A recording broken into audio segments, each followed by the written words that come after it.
My name is Teresa, and for years, my life unfolded within the walls of a bakery in Calabria, amidst the scent of freshly baked bread and the warmth that enveloped my days. My nights began when the moon was high in the sky, and the world around me lay silent, wrapped in its dreams. I worked while the town slept, kneading the everyday life into the bread that would feed families upon awakening. However, that simple life became complicated when my heart unexpectedly found a companion in Antonio, the bakery owner. Our love story began almost in secret, under the protective veil of the night. I had never thought that my life could change so radically, that I could be the protagonist of something beyond my understanding. But here I am, ready to reveal to you the journey that has taken me to the borders of my own being, in a world where reality blends with something elusive. Follow me in this story, through my memories, my fears, and the sequence of events that have shaken my existence. I will tell you how love and the daily routine can hide dark corners, how the night can become your worst enemy, and how, sometimes, the answers you seek are closer and more terrifying than you can imagine.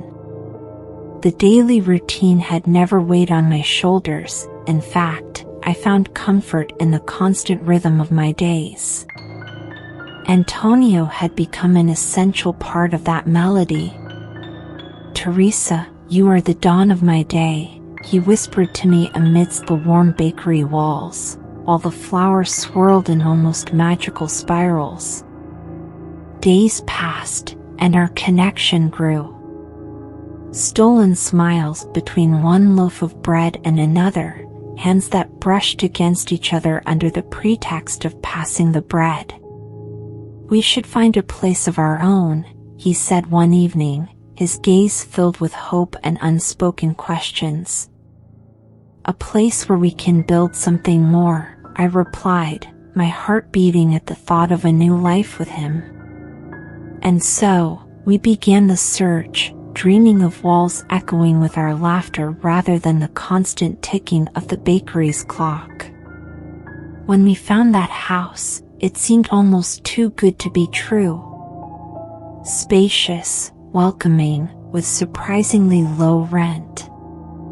What luck, I thought, unaware of how ironic that thought would sound in the months to come.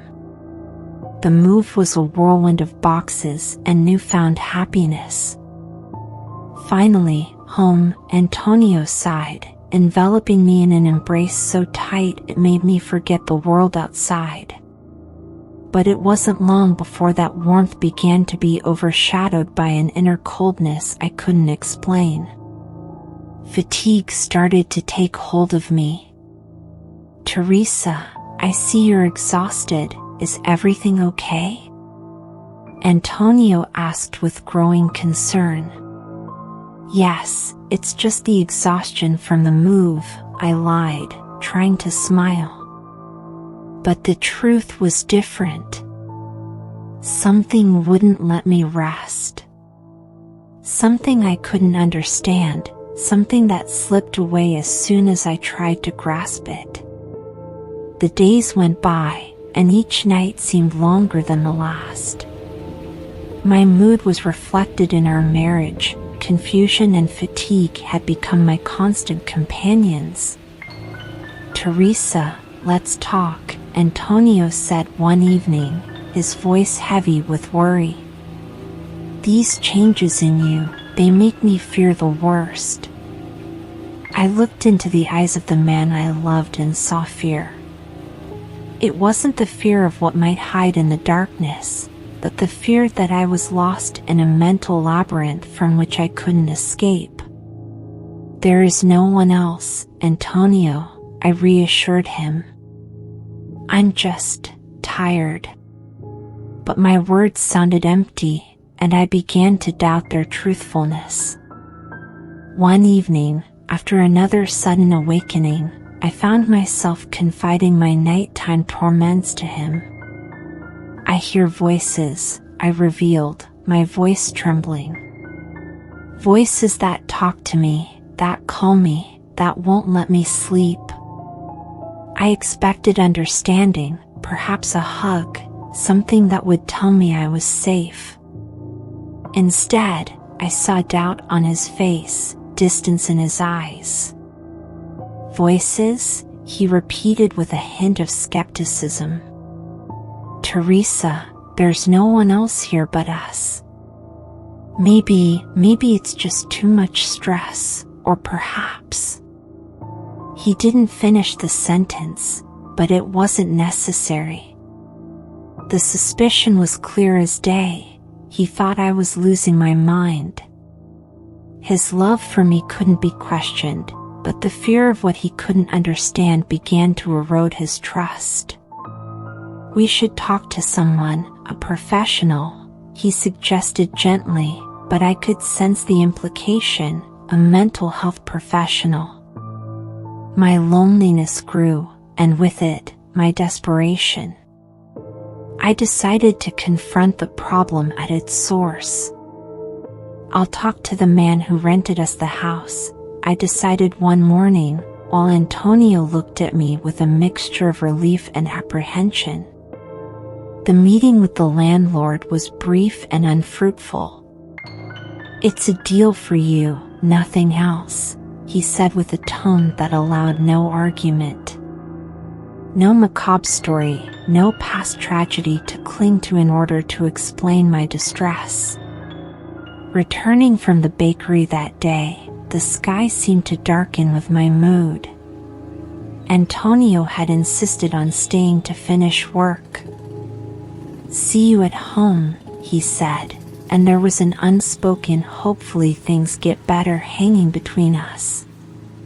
As soon as I crossed the threshold, I felt the weight of the still air. The house was silent, almost waiting. I headed towards the bedroom, my heart racing, hoping that the afternoon rest might soothe my troubled soul. But what I found in the bedroom was not the rest I had sought. It was something that would shatter the fragile thread of my sanity. With a pounding heart and short breath from anticipation, I approached the bedroom door. The doorknob seemed to burn at my touch, as if foretelling the horror I was about to discover. I pushed the door and ventured into the room, a sanctuary now desecrated by an entity I should never have encountered. The bed was disheveled, the covers thrown back in a disorder that didn't belong to me. And then I saw her.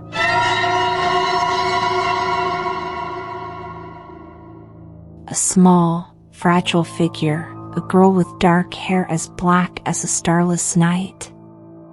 She was there, at the foot of my bed, holding an ivory comb, intent on untangling the knots in her long hair. Her face was hidden, focused on the mirror that reflected an image that should not exist. I didn't have the courage to call out to her, to disrupt that suspended moment outside of time. My breath stopped as a voice inside me screamed to escape, to leave that house and never return.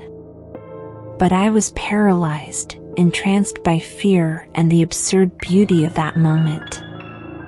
Time seemed to stretch, expand into an abyss into which I had fallen. When the girl finally lifted her gaze, and our eyes met in the mirror, a chilling shiver ran down my spine. Her eyes were old, too old, filled with a pain that no child should ever know. She didn't say a word, but it wasn't necessary.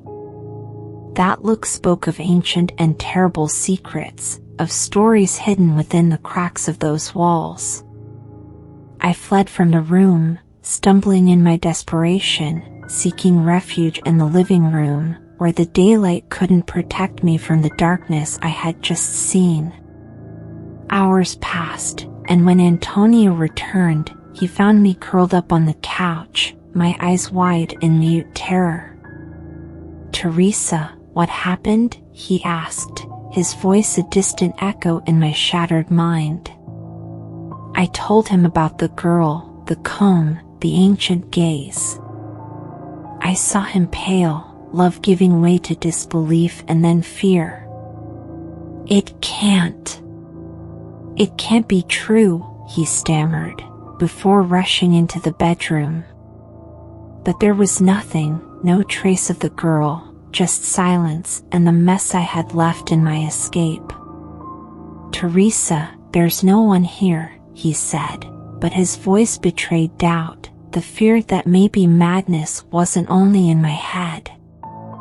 That night, without saying a word, he packed his bags.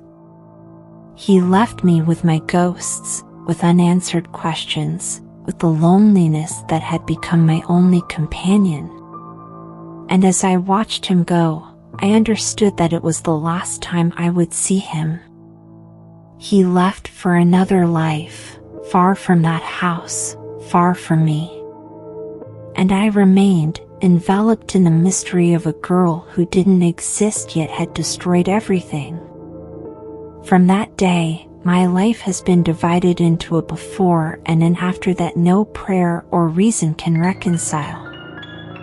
I left that house, as if I could escape from what I had seen, but the truth is, you can flee a place, not your memories.